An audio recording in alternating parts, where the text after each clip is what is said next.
Oh, hey. We have a huge week this week, so I brought in a little help. You guys all remember my wife, Michelle.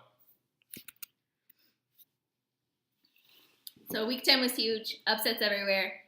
Scott, Allison, Amanda, Marion, and Nick all took down higher ranked opponents.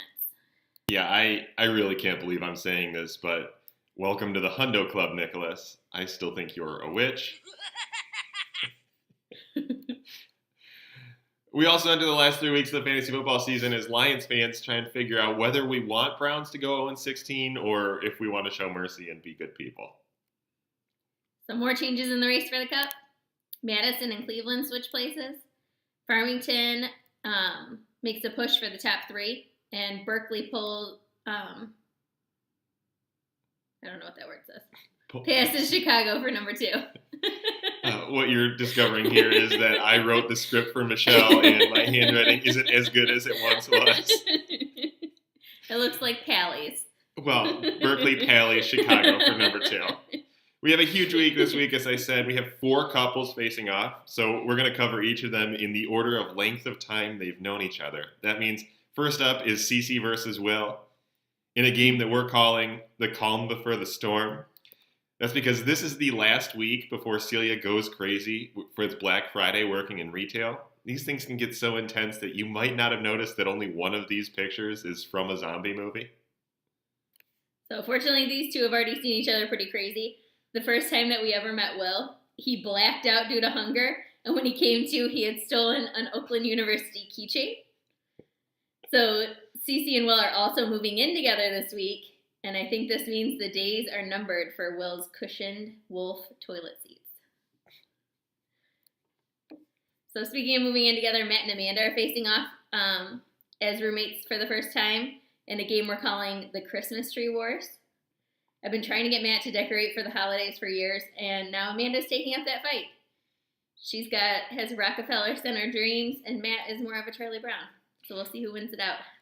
You know, the good news is that if Amanda does win this one, they'll have plenty of time on the weekends finally to do some decorating because I think you two are finally done going to weddings for this year. I crunched some numbers to figure out how much it's cost you guys to attend every wedding this year. And it turns out that according to CNN, the average cost to attend a wedding is $888. And there's 2.3 million weddings in America every year. And 1 in 3 Americans invites Matt and Amanda to their wedding, which means these two have spent a whopping $200 million attending weddings in 2017. Speaking of weddings, the Marchand celebrated their anniversary this past week. Happy anniversary, guys. Yeah, I couldn't get you scheduled last week, so you're joining us here as a Week 11 matchup. This week, we are thinking about Brandon's post on the message board not too long ago when he ranked Trisha's hometown of Chicago 2 spots behind his hometown of Rochester, New York, which means you two are facing off in the hometown showdown this week. We'll go ahead and be using the standard Sable metric to judge each city on their skyline, cuisine, baseball, beer, and then fantasy football franchises. So first up, Chicago skyline versus Rochester's. This is an easy one for the Windy City. I don't think it's easy. Look at how beautiful the Kodak building is in Rochester there. Right. No, that's a win. All right. Point goes to Chicago. All right, and then Chicago has to win food. They have Chicago-style hot dogs, deep dish pizza, Italian beef. Not so fast, though, because let's not forget that in Rochester, you can get the ingredients to all of those on the same plate, and it only costs you $5.50 to buy a garbage plate. Cuisine goes to Rochester. Okay, but Chicago has the Cubs, and you didn't even put the White Sox on here. Yeah, well, everybody knows minor league baseball is better. Rochester has the Red Wings. And to make things even better, every so often they play as the Rochester Hot Plates. Baseball, of course, goes to Rochester. I will say that it's a tougher matchup between Old Style and Genesee Light for local beer. This one we're going to give to Chicago because while Old Style is fine, Jenny is disgusting. So it's all going to come down to fantasy football. And finally settle the age-old Rochester versus Chicago debate. Yeah, this is going to be a good one. All right, that just leaves us. This one's been a long time coming. We're calling our matchup, What Were We Thinking? And before we get into that, I know that somebody heard that as What Was She Thinking? And I can see where you're coming from on that. As we look back at where this relationship started, let me point out that I used to wear a digital watch hanging on a belt loop, as well as a canvas belt. We all saw this free t-shirt I got with a Chuck Norris joke on it way too much, and of course the famous Garth floppy hair. But the joke's on Michelle because not only is she with me, but look at how pregnant I got her. And there's a decent chance that baby comes out looking like this. And while we're talking about it, let me also point out how fat Celia was as a baby.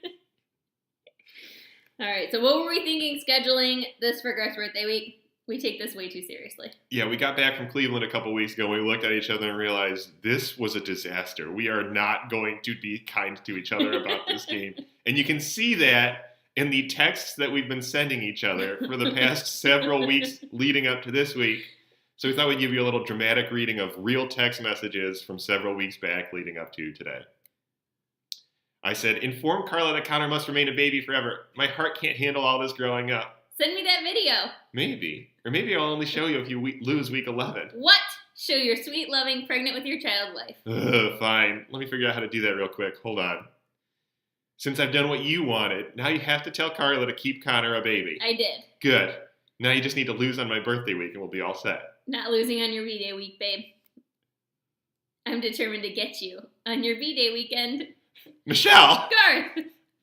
I'm going to destroy you. I don't even care if it knocks you out of the playoffs. What, you monster? I hope I hold you to 50 points, and I won't care that we lose the couple's cup. It'll be worth it. What? You're talking crazy talk. I intend to wash our baby with that trophy. Oh my God, our game this week is so close. I hope Jacksonville shits the bed for you. Yeah, and just so you know, she sent me that last text this morning. So, huge week this week. Don't forget to say your damn lineup. Except for you, Michelle. I'll handle yours. Bye, guys.